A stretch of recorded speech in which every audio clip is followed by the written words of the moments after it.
Hey guys, Joe Cassidy here. Today I wanted to talk about a few anime that I've listed up and I wanted to talk about today. So stick around because I've got about 5 videos coming out. Maybe you'll find something you'll like and maybe you'll hear something new, but I'll say this first, this is all going to be personal opinion, stuff that I've looked up, some interesting things you might not have known before, and some good reasons of why you should take a look at some of these animes and mangas as well. I know I don't really talk about manga and anime a lot, but I am a fan, and I like to keep a real level head about it, so these are some pretty good choices to talk about today. So again, thank you for watching, and I hope you enjoy. Alright, to start off, as a follow-up to my not-so-newsflash about the Rose of Versailles, I kind of wanted to talk about why I like the series so much. Now, I'm going to try to keep this short, as I always try to do, and kind of cover, what people may not have known about the series or just my own personal opinion, because there's so much you can look up online. But hey, let me tell you it from my perspective. So if you don't know the Rose of Versailles, which you probably should at this point if you're an avid anime fan, it is one of the milestones for shoujo history. As I've talked about in my not-so-newsflash, it kind of developed a lot of the techniques that shoujo manga uses now, or has probably evolved from. A lot of things you probably understand, like cross-dressing characters and being able to use flowers in montage on manga paper, or, that kind of stuff. But the story, though, is pretty much, as I said, the French Revolution is told from the point of view of Oscar-Francois de Jaurges and Marie Antoinette.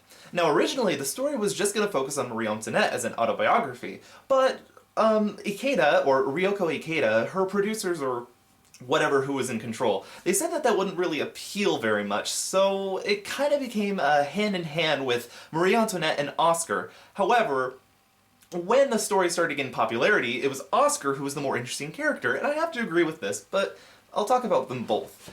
The reason why I really like Oscar, as most people probably know, or could probably tell from looking at her, is that yes, she is a woman. She's a character who was brought up as a boy by her military family needs, because she was the last child born as a female with nothing but sisters ahead, and her mother dies. So her father, a military figure in Versailles, basically raises her as a son. And this brings up a really interesting, question, way ahead of its time, even now when we're starting to get used to gender identity, transgender, pangender, androgyny, all that kind of stuff.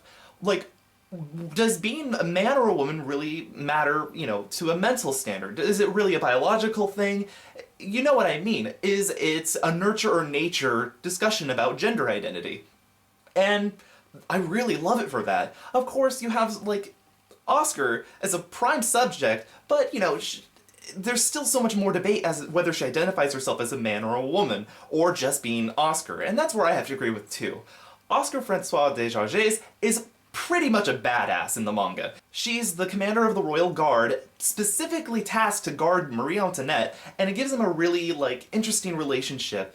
She's sort of like this prince figure in the book, even though she's a woman. It really works into the psychology, how they say that a woman is slightly uncomfortable being a man because of the dominant gene, but this creates a really interesting kind of take on a feminine or androgynous figure, that kind of stuff that they, again, have used in shoujo to this date. And where I've seen that being used to its best is probably Revolution of My Girl Utena, where the director feels that a girl-and-girl relationship is probably the most pure, but of course it's really up for debate, and it's more of the ideal. Anyways, back on the subject.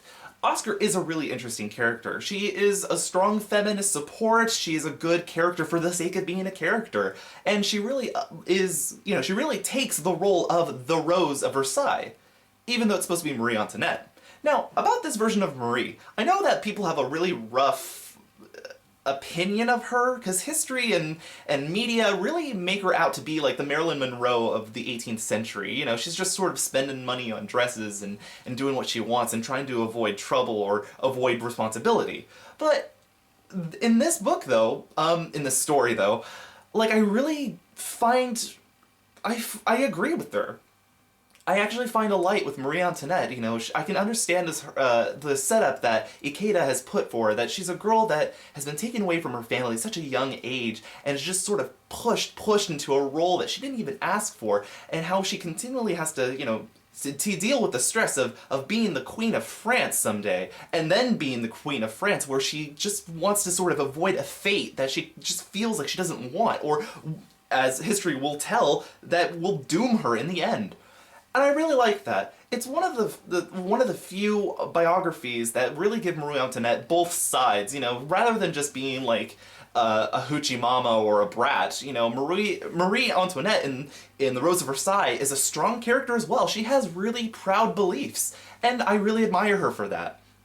And as you probably know, like, again, Ikeda wanted The Rose of Versailles to center around Marie Antoinette, and she got the idea from Marie Antoinette's relationship with Madame du Barry, and how it sort of fit into the shoujo-esque genre. You know, girls fighting about stuff, that kind of thing. So you've got two really good characters here, and the stories that they play out from the moment that Oscar is born to the moment that Oscar ends, I won't spoil anything here, it's a beautiful story, both visually and enticing. You know, it's something that something that I really was able to watch episode after episode once I found the anime. It's a stable story. It's got really good drama and weight to it. You know, it's not like a lot of shoujo manga nowadays that sort of gives it the gimmick that, hey, we're anime, or hey, that we're manga. This is just sort of what we do. But no, it's a story of its own, and I've said that before, but it's a classic. It has its meaning and reasons, and it tried to get a fair share of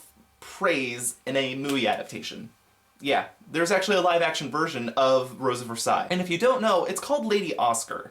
I think it's directed by Jacques Demy, and I'm gonna just sort of say it out here. I've seen it twice, and it's boring. It's really boring, and it really does not do justice to the original series. That's pretty much all I've got. That's pretty much it. Like, you can probably watch Lady Oscar, the live-action movie, on YouTube right now, because that's how I saw it twice. And just watch for yourself. You won't really get any of the depth or any of the weight that the characters have in the original manga or anime. Even the anime, even. I say even a lot.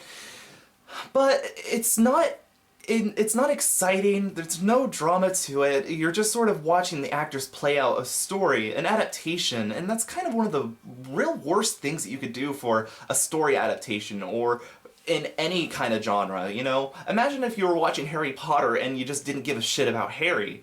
Why would it really spoils it. It's kind of like chugging sour milk, you know? Like, you just don't care. Well, I mean, you'd probably care if you were drinking sour milk, but I'm not very good at metaphors. So the live-action movie, I mean, you're not gonna get any gems. In fact, no one really cared about this movie at all. The idea for the movie was that Ikeda worked with the production team and sent in a script, but it got lost on the way. So the live-action as it is by Jacques Demy is just sort of what they came up with. And that's really lame. It really is disappointing.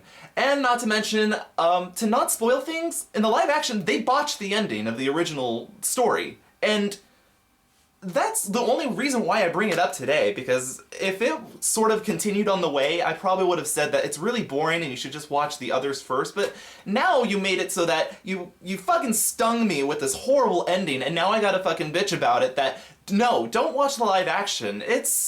I mean, if you are really desperate and you want something to laugh and nitpick about, you can try. I tried. I wanted to make a review about that crap, but I just couldn't. It was just...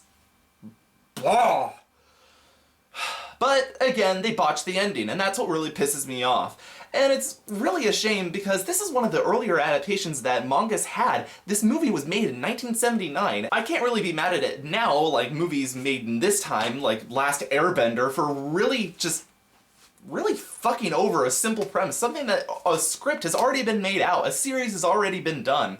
But, you know, it's 1979, and this French director just probably doesn't understand The Rose of Versailles very well as Ikeda does, or as anyone with a functioning lobe probably does. Well, that's pretty much what I have to say about Rose of Versailles. You can only say so many good things about it, but you really have to try it for yourself. And for those who are aspiring to be comic artists or manga artists, or to get into, you know, kind of like, to actually even get into history itself, after watching The Rose of Versailles, I was really, like, fascinated with the French Revolution, with style, with decorum, all that. It's so many important things that, you know, I treasure for myself. And if you're gonna watch it too, maybe it's not your genre, or maybe you just find it boring, but if you look into it and find something really interesting, you know, that's what The Rose of Versailles does. Again, just give it a shot. Just Please, it deserves some sort of report. It deserves a footnote in comic and manga history. And I'm actually really sure of that. I know that Scott McCloud actually loves the series. He's always referenced it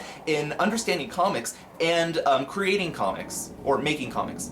Scratch that, reverse. Never mind. So again, The Rose of Versailles by Ryoko Ikeda. You can actually read the manga on Manga Fox, but as far as the anime goes, again, you have to wait till December for Viki to release the episodes. And again, the series will be coming out on DVD in 2 box sets by Right Stuff Entertainment.